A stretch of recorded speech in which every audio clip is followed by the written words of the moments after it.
المحيطات والجبال والصحراء دي من ضمن حاجات كتير بتشكل سطح الأرض، وده شكل سطح الأرض دلوقتي، وده شكل سطح الأرض من 250 مليون سنة، وده شكلها بعد 100 مليون سنة. طيب مين بينقل القارات من مكانها ويغير شكل الأرض كل فترة بالشكل ده؟ تعالوا نشوف. الأول عشان نفهم سبب حركة القارات تعالوا نعرف الأرض عاملة ازاي من جوه. الأرض من جواها عاملة زي الخوخ. الأرض عندها قلب زي بذرة الخوخ، وعندها الوشاح عامل زي الحتة اللي بتتاكل فيه، وعندها قشرة رفيعة زي قشرة الخوخ.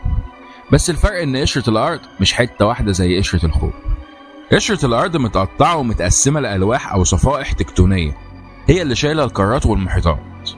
الأرض بتتكون من 7 ألواح رئيسية كبيرة وشوية فرعية صغيرة، والألواح دي كلها بتتحرك مش ثابتة في مكانها، بس حركتها بالنسبة لنا بطيئة مش هنحس بيها في عمرنا القصير. دي بتتحرك سنتي ولا 2 سنتي كل سنة. طيب بتتحرك ليه؟ تحت الألواح دي في طبقة من الصخور السايحة عايم عليها الألواح التكتونية. الطبقة دي اسمها الوشاح العلوي أو الأسينوسفير. وعشان درجة حرارة الصخور السايحة في الطبقة دي مش زي بعضها، فبيحصل فيها تيارات أو دوامات بنسميها convection currents أو تيارات الحمل. فاكر الغسالة البرميل بتاعت زمان كان فيها مروحة بتلف في المية مع الغسيل، فتجيب الغسيل اللي تحت فوق واللي فوق تحت. تيارات الحمل شبه حركة الغسيل دي بالظبط، وهي اللي بتحرك الألواح التكتونية اللي عايمة فوقيها وبتنقلها من أماكنها ببطء على مدار ملايين السنين. وبتحرك الألواح 3 حركات.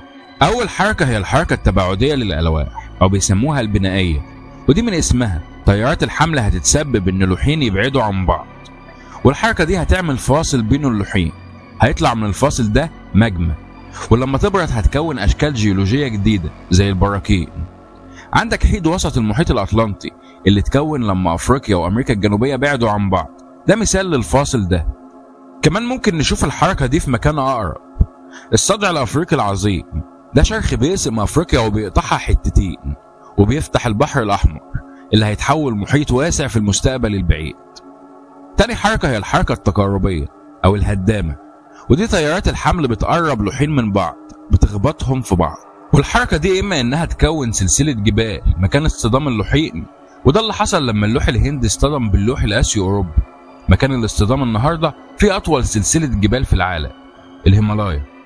أو لو اللوحين كثافتهم مختلفة واحد فيهم هينزل تحت التاني، والعملية دي اسمها اندساس، ومكان الاندساس ده بيتكون فيه حاجة اسمها ترنش أو أغوار. الحركة دي كمان بتحصل قريب مننا في البحر المتوسط اللي بيندس تحت أوروبا في مكان قريب من اليونان اسمه هيلينيك أرك، وبيقرب أفريقيا من أوروبا وهيبقوا حتة واحدة في المستقبل.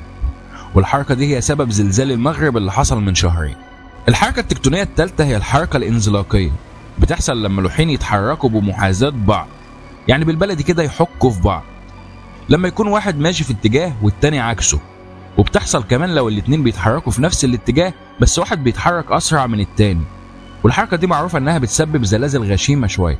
ممكن نشوف الحركة دي في صدع سان أندرياس في أمريكا اللي اتعمل عنه فيلم بيتوقع ان الصدع ده لما يتحرك هيسبب زلزال عنيف جدا وممكن يحصل في اي لحظة. سطح الارض في حركة مستمرة بسبب تيارات الحمل، بس الحركة بتاعت الالواح ابطأ من اننا نلاحظها، بس هي كل فترة بتلفت انتباهنا وتبعت لنا اشارة انها بتتحرك، تبعت لنا بركان بقى، زلزال، كل دي اشارات من الحركات التكتونية بتقول لنا خدوا بالكم انا موجودة. ولو طلعت بمعلومة واحدة جديدة انا هكون مبسوط. وما تنساش دول.